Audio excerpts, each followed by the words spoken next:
Covid ಮೂರನೇ ಅಲೆಯ ಮಧ್ಯೆಯೇ ಶಾಲೆ ಪ್ರಾರಂಭ ಮಾಡಿದ್ದೇವೆ. ಧರ್ಮಸ್ಥಳದ ಮಂಜುನಾಥ ಸ್ವಾಮಿ ಹಾಗೂ ಪೂಜ್ಯ ಹೆಗಡೆಯವರ ಆಶೀರ್ವಾದದಿಂದ ಕೋವಿಡ್ ಕಡಿಮೆಯಾಗಿದೆ ಎಂದು ಶಿಕ್ಷಣ ಸಚಿವ ಬಿಸಿ ನಾಗೇಶ್ ಹೇಳಿದರು.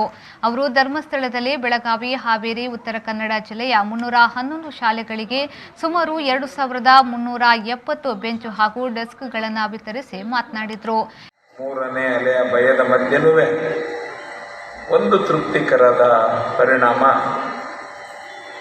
100 ಕೋಟಿಗೂ ಮಿಗಿಲಾಗಿ ನಮ್ಮ ಶ್ರೇಷ್ಠ ಪ್ರಧಾನಮಂತ್ರಿಯವರು ವ್ಯಾಕ್ಸಿನ್ ಕೊಡಿಸುವಂಥ, ಅದರಲ್ಲೂ ಫ್ರೀ ವ್ಯಾಕ್ಸಿನ್ ಕೊಡಿಸುವಂಥ ಯಶಸ್ವಿ ಪ್ರಯತ್ನವನ್ನು ಮಾಡೋದು.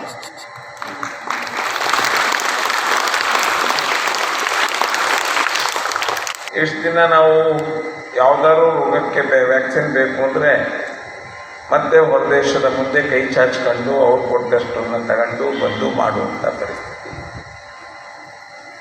ಈ ಬಾರಿ ನಮ್ಮ ವಿಜ್ಞಾನಿಗಳು ಸ್ವಂತ ವ್ಯಾಕ್ಸಿನನ್ನು ತಯಾರು ಮಾಡಿ, ಬರೀ ತಯಾರು ಮಾಡಿದ್ದಲ್ಲ, ಈ ದೇಶಕ್ಕೆ ಜನಕ್ಕೆ ಬೇಕಾದಷ್ಟು ವ್ಯಾಕ್ಸಿನನ್ನು ತಯಾರು ಮಾಡಿ ಅದನ್ನು ಡಿಸ್ಟ್ರಿಬ್ಯೂಟ್ ಮಾಡುವಂಥದ್ರಲ್ಲಿ ಅವರು ಸಕ್ಸಸ್ ಆದರೂ ಅದನ್ನು ಜನಕ್ಕೆ ತಲುಪಿಸುವಂಥದ್ರಲ್ಲಿ ನಮ್ಮ ಆರೋಗ್ಯ ಇಲಾಖೆ ಮತ್ತು ಬೇರೆ ಬೇರೆ ಇಲಾಖೆಗಳು ತಮ್ಮ ಎಲ್ಲವನ್ನೂ ಮರೆತು ಸಹಕಾರ ಕೊಟ್ಟು ಯಶಸ್ಸು ಮಾಡೋದ್ರಲ್ಲಿ ಪೂರ್ಣವಾಗಿ. ಈ ಸಂದರ್ಭದಲ್ಲಿ ವೇದಿಕೆಯಲ್ಲಿ ಧರ್ಮಸ್ಥಳದ ಧರ್ಮಾಧಿಕಾರಿ ಡಾಕ್ಟರ್ ಡಿ ವೀರೇಂದ್ರ ಹೆಗಡೆ, ಬೆಳ್ತಂಗಡಿ ತಾಲೂಕಿನ ಶಾಸಕರಾದ ಹರೀಶ್ ಪೂಂಜಾ ಹಾಗೂ ಶಾಲಾ ಮುಖ್ಯ ಶಿಕ್ಷಕರು ಉಪಸ್ಥಿತರಿದ್ದರು.